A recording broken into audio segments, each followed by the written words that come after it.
The Mitchells vs. the Machines, previously titled Connected, is a new animated movie produced by Sony Pictures Animation. That's the studio behind Into the Spiderverse, Hotel Transylvania, and Cloudy with a Chance of Meatballs. A lot of the Spiderverse crew worked on this movie actually, and on top of that, a ton of people who previously worked on Gravity Falls and some other Disney Channel cartoons helped with this movie too. Michael Rianda, the director of this movie, was a creative director for Gravity Falls, and Alex Hirsch and Dana Terrace did some work on this as well. There's tons of other people too, of course, but I'm sure those two are some of the most recognizable. If you like Gravity Falls, you can totally tell this movie was done by writers from that show. The style of humor is really similar, and admittedly almost better than that show. So basically what I'm trying to say is, go watch this movie. It's a blast and has a ton of love put into it. If those crew credits weren't enough to convince you, then I guess we should talk about it a little more. I'll gladly do that. Do you want to talk with me about Mitchells vs. the Machines?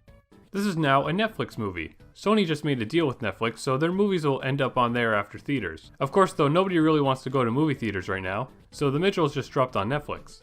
It was properly hyped up though, and it was the #1 movie on the service for a few days after its release. But I really hope it'll get a theater really soon, because it's really worthy of it. The story follows the Mitchell family, or more specifically, Katie Mitchell, an aspiring young filmmaker who's ready to head off to film school in California. Her father, Rick, doesn't quite understand her passion for film, and he doesn't really think it'll get her a good job or anything.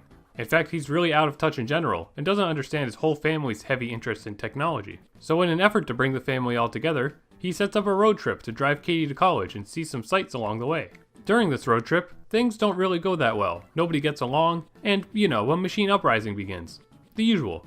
Robots from a tech company called PAL Labs soar across Earth and capture every human that there is, except for the Mitchells.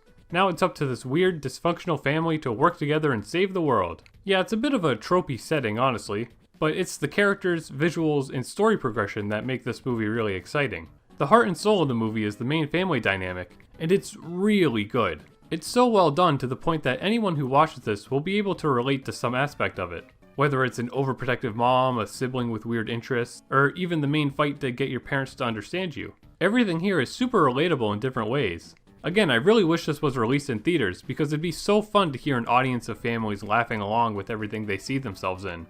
Like, I'm sure moms would all love the sort of overprotective mom jokes that go on here. The family theme of this movie is just like, it might be the best attempt at that theme I've ever seen.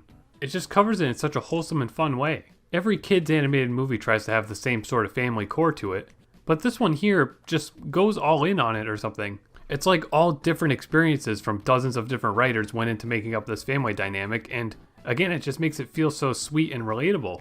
And I mean, heck, I'm a young aspiring filmmaker, so even just Katie is super relatable to me. And she'll be super relatable to hundreds of other people for other wonderful reasons. It's rare for movies like this to have a focus on an artist's character, but they do so much here to make Katie's personality and passions feel very real.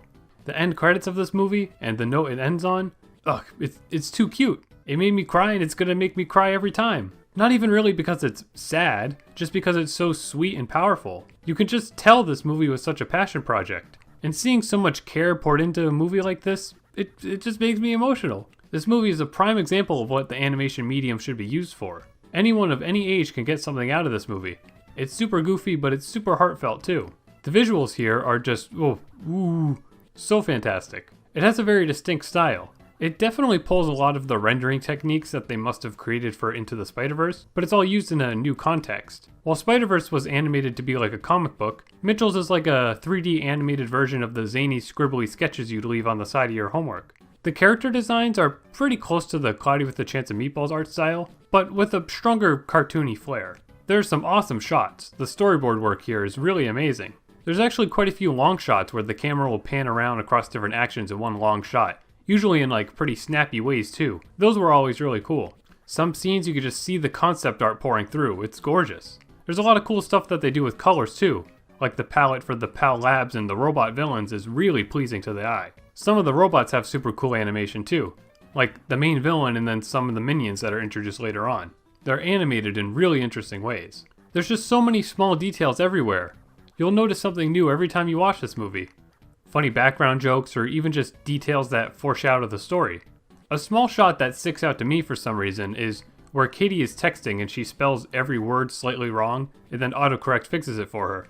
Like, that's so small, but it's just such a cute, real detail. And it's an important detail too because of how relatable this movie wants its technology to seem.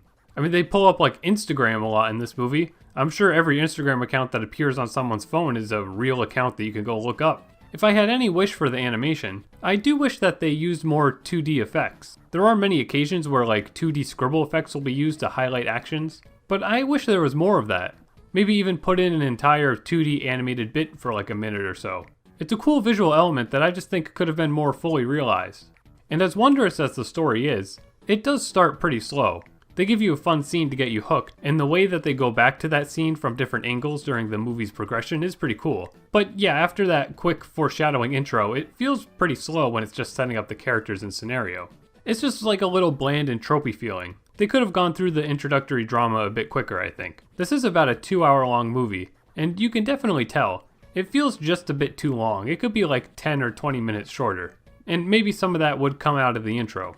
Really, I got a pretty strong like, if it's not broken, don't fix it vibe from this movie's story. Because it borrows a ton of tropes from other movies that specifically Phil Lord and Chris Miller worked on.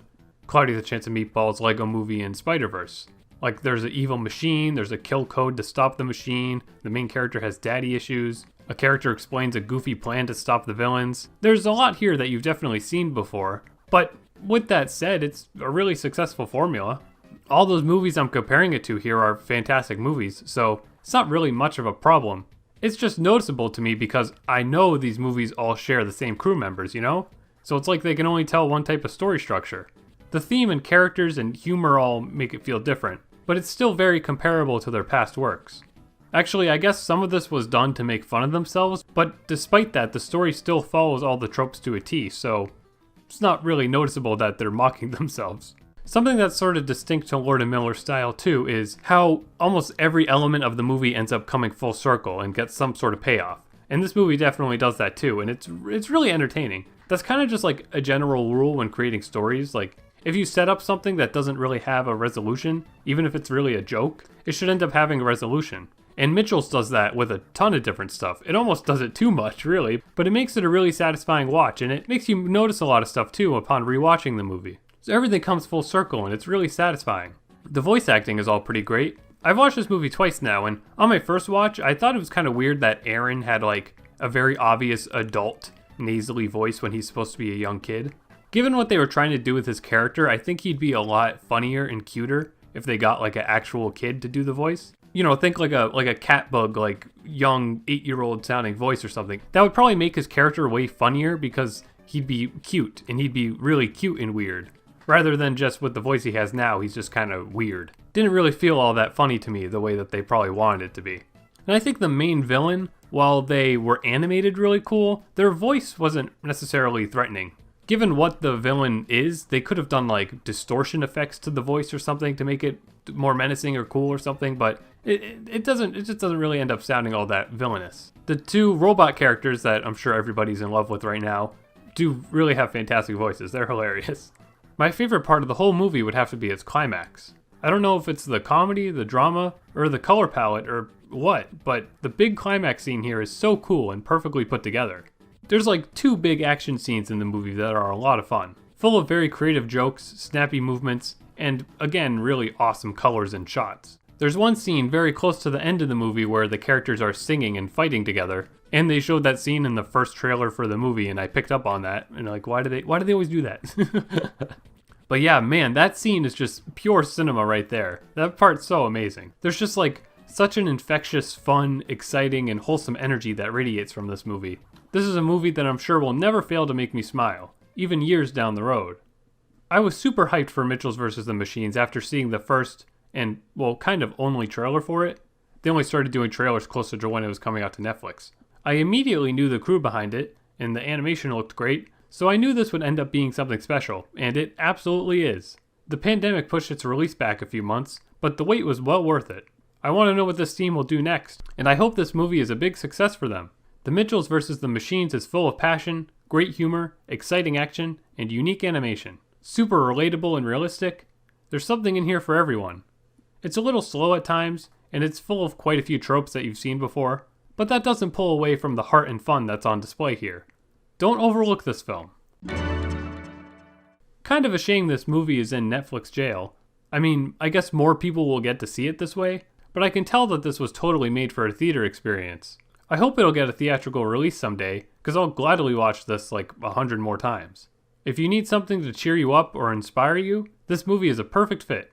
I just feel like this is a very me movie. The visual style and humor are like exactly my taste. And I kind of just could tell that from the first trailer. Plus, like I said too, Katie is a young, optimistic filmmaker, and I see myself in her. She's a great protagonist, and she's the type that, we never really see in movies. So did you watch The Mitchells vs. the Machines yet? Because you should. I don't know how I feel about this movie's title, honestly. It's just kind of too long and alliterated in a weird way that makes it awkward to say out loud. It matches the tone of the movie more than the other title, which was Connected. But Connected is way easier to say and write out. Whatever. It's definitely probably a little bland. The title it has now makes it feel like it's like Katie's movie. That's definitely the title that they wanted the movie to have. So please check this movie out. It has a ton of great creative people behind it who you're probably familiar with. And I want this to be a huge success so we can get more movies from these creative people. Sony Pictures Animation is working on a ton of movies now, so they got me. I'm hooked. What do they got coming next? A K-pop Demon Slayer movie? I'm pre-ordering tickets. That's gonna be the best movie ever made. Hotel Transylvania 4? Apparently it's coming out in like 2 months. Okay, sure, absolutely.